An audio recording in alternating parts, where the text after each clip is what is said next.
is how it began. Or more importantly, why? Why is there something rather than nothing? Is the universe merely a product of random chance? Or does it reflect the order and information that speaks of an intelligent mind behind it all? Some have suggested that the universe could simply pop into existence out of nothing. But what they fail to tell you is that in quantum terms, nothing isn't really nothing. It includes the laws of physics. The notes you hear from this keyboard could not be made without it existing. So either you believe in an eternal set of laws or an eternal law giver. Then there is the question of life. How did it begin? Some scientists and philosophers say evolution can explain it all, but unfortunately, evolution is a theory that only tells you what happens once you have life. It can't tell you how it began. The probability that it could have happened by chance is staggering. Have you ever pocket texted someone by accident? You might get a few letters strung together that make no sense. If someone texted you and said, "Don't tell anyone, but I cheated on the test," the chances you could claim you pocket texted that would be extremely high. But what if it was an ordered sentence of 3 billion letters?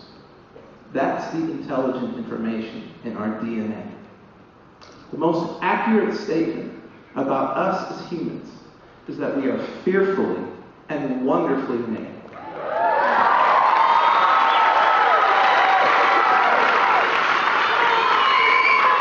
And for the question of why we are here, we were created for relationship. Relationship with God and with each other.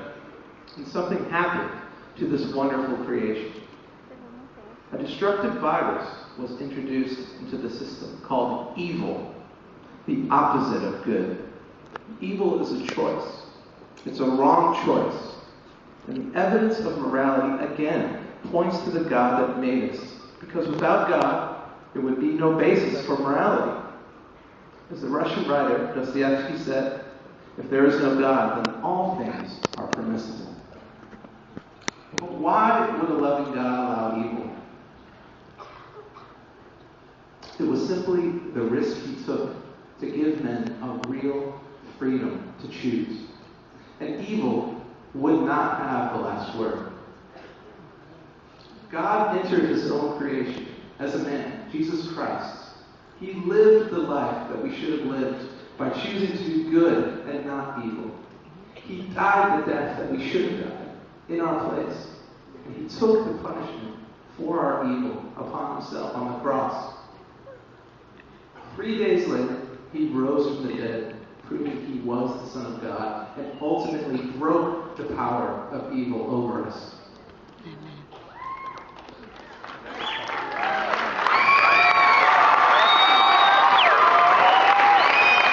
As Jesus said, I was dead, but I'm alive forevermore.